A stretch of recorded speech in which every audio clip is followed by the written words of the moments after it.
Anarcocapitalismo é um termo que designa algo que não tem nada a ver com anarquia, nem qualquer semelhança com o capitalismo. Não é anarquia porque há regras, há leis. O anarcocapitalismo pressupõe um ordenamento jurídico tão complexo quanto o atual, ou talvez ainda mais complexo. Só não vai haver governo compulsório, obrigatório.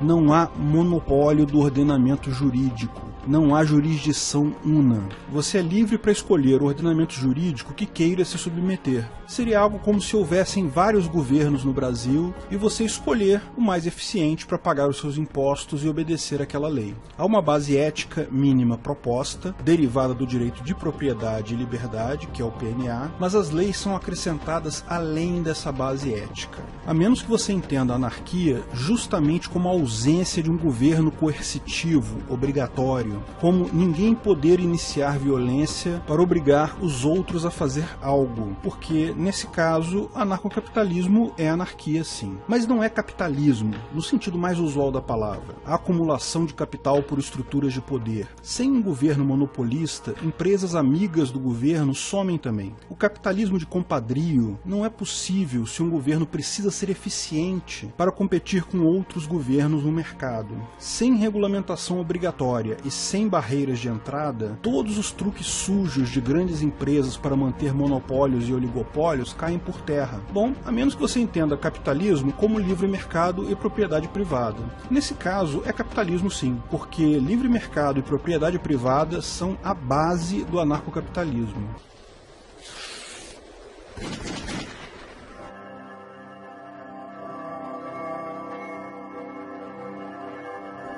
Quem inventou o anarcocapitalismo? A ideia de escolher um grupo ou uma pessoa para dirigir toda a sociedade é claramente uma agressão contra todas as pessoas daquela sociedade, principalmente contra aquelas que não gostam ou não concordam com aquele grupo ou pessoa escolhido. Governos são, portanto, antiéticos por definição. Além disso, a sociedade como um todo é mais inteligente do que qualquer subconjunto de pessoas. Mesmo o subconjunto mais capacitado, mais inteligente e bem intencionado de indivíduos não é tão inteligente quanto toda a sociedade em conjunto. Governos, então, são intrinsecamente ineficientes. E há uma forma de deixar a sociedade tomar as decisões por si mesma. A praxeologia mostra isso. Propriedade privada e capital são os mecanismos de feedback positivos gerados nessa rede neural social. Cada pessoa, agindo de forma individual, contribui com o conhecimento de toda a sociedade. Mas como essa ideia surgiu? Anarquia é uma ideia bastante antiga. Há registros de ideias e autores anarquistas datando do século VI a.C., na China. Governos sempre foram antiéticos e ineficientes, desde que o mundo é mundo. Mas a anarquia ganhou força no século XIX na França, com Pierre-Joseph Proudhon. O anarquismo moderno é contra o governo e também contra qualquer mecanismo hierárquico, no que, muitos entendem, inclui ser contra a propriedade privada. Porém, pode-se facilmente refutar os argumentos de Proudhon, de que a propriedade é roubo, porque nos torna desiguais. Ao observarmos que todas as pessoas possuem ao menos uma propriedade, a propriedade do próprio corpo, a autopropriedade. Deve-se considerar ainda que todas as demais propriedades de uma pessoa, além do próprio corpo, advêm da adição de trabalho do proprietário sobre recursos naturais. Mesmo a propriedade de terra é definida como uso, delimitação e defesa. Portanto, sem o proprietário misturar a ação dele na propriedade, ela não existe. De fato, o anarquismo tradicional nunca conseguiu se firmar como uma ideologia. Mesmo as pequenas comunas e aldeias anarquistas que existem no mundo possuem, de fato, uma forma de governo. Não é um Estado no sentido estrito da palavra, mas é uma forma de governo que, eventualmente, um cidadão é obrigado a fazer algo contra a sua vontade, por pura pressão coercitiva do grupo. E por que isso acontece? Acontece porque o anarquismo tradicional falha em tratar a questão da escassez. O número de recursos naturais é finito. ao passo que o interesse humano em determinados recursos é muito maior do que o que está disponível na natureza. Como resultado, em qualquer sociedade pacífica é preciso haver um mecanismo não violento para alocar os recursos finitos, escassos. E, por lógica elementar, só há 3 formas de fazer isso. Por planejamento central, onde um governo, chefe, líder, etc., decide quem vai ficar com qual recurso. Isso se aplica a um país comunista, com o planejamento central da economia, e também com a maior parte das comunas, vilas hippies e comunidades anarquistas existentes hoje.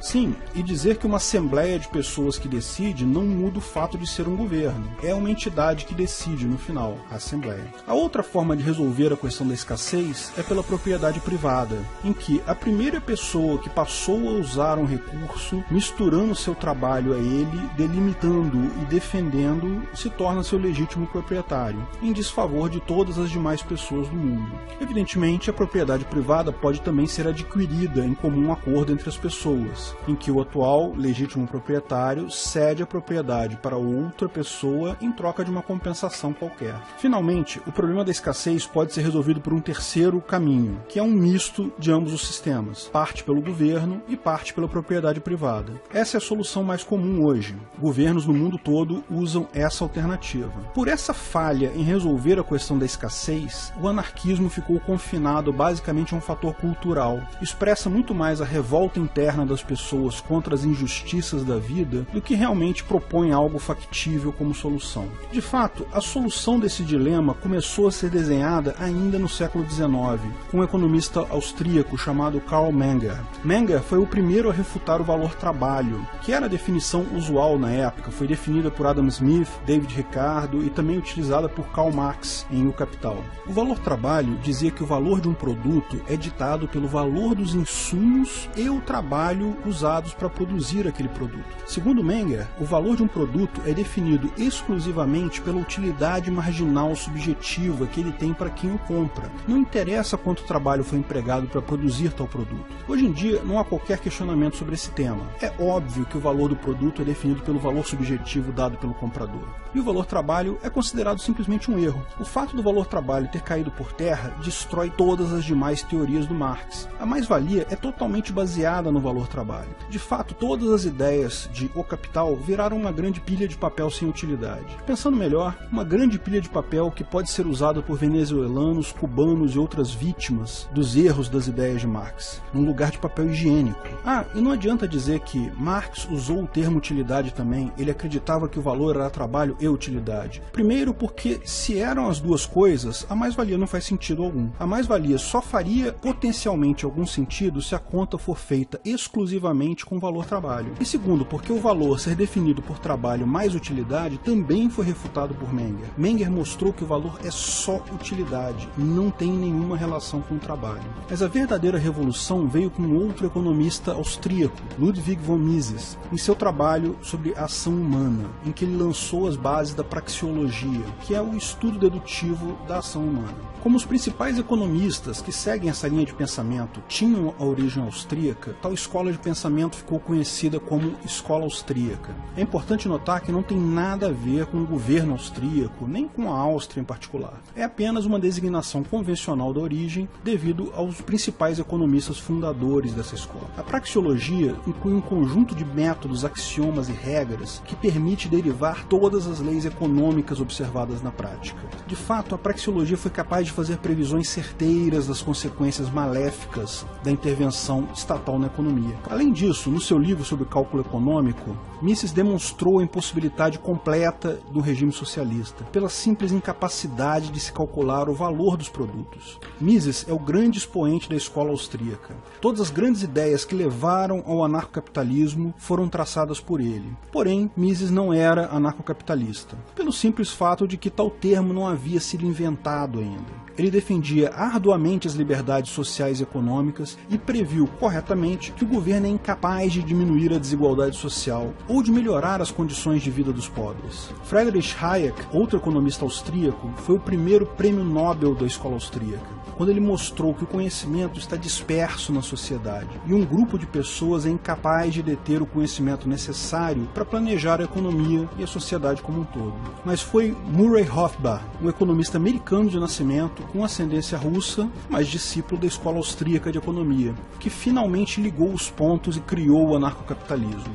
Hofbauer foi aluno de Mises. Posteriormente lançou o livro Man, Economy and State, em que divide as intervenções do Estado em 3 tipos e mostra que todas elas são, ao final, prejudiciais. Essa obra é considerada um complemento fundamental ao trabalho de Mises. O termo anarcocapitalismo não aparece em nenhuma das obras de Hofbauer, que preferia o termo libertarianismo, mas ele usava esse termo como definição sinônima de anarcocapitalismo. Mas o próprio Hofbauer, em entrevistas e palestras, usava o termo anarcocapitalismo livremente, principalmente após 1950. Pode-se dizer então que essa é a história do anarcocapitalismo. Ele nasceu em 1950 e o pai dele foi Hofbauer. Mas é uma ideia transformadora que culmina toda a metodologia da escola austríaca de economia e apresenta claras soluções em todas as áreas da sociedade. Há dezenas de nomes importantes do passado que contribuíram também para o anarcocapitalismo. Frédéric Bastiat, Henri Thoreau, Eugene von Bavarick. Não vou mencionar todos para manter o vídeo curto. Outros economistas de renome, como Hans Hermann Hoppe e Walter Block, continuam a desenvolver a teoria anarcocapitalista. Ainda há muito pela frente, mas não há dúvidas quanto ao caminho a trilhar. A sociedade sem o Estado coercitivo, sem a obrigatoriedade, sem a força, será a nossa organização social do futuro. Daqui a 30 anos, quando todos estivermos vivendo no Ancapistão, essa será a história que ensinaremos a nossos netos sobre como superamos a idade das trevas da política estatal e chegamos à renascença social, ao Ancapistão global. Se você gostou do vídeo, não esqueça de curtir e compartilhar. Agradecemos o apoio de todos os nossos patrocinadores, que aparecem no texto, em especial a nossos patrocinadores VIPs, Olímpio Ferreira, Breno Meneghetti, Ariel Parcianello, Paulo Martins, Felipe Murta, Guilherme Ribeiro, Joaquim Dornelles, Vicente Gino, Daniel Mizedo, Bruno Brinatti, Rodrigo Galberto. Clique no logo do canal para assinar e ser avisado de novos vídeos. Se quer saber mais sobre o assunto, veja um desses vídeos que selecionamos. Um agradecimento especial para a comunidade Ancapsu, que me ajuda a fazer esses vídeos, e para os administradores do canal do YouTube e da página do Facebook, Pedro Baldi e David Coutinho. Se quiser contribuir com o canal, ajudar na divulgação do anarcocapitalismo, veja na descrição de que formas você pode fazer isso.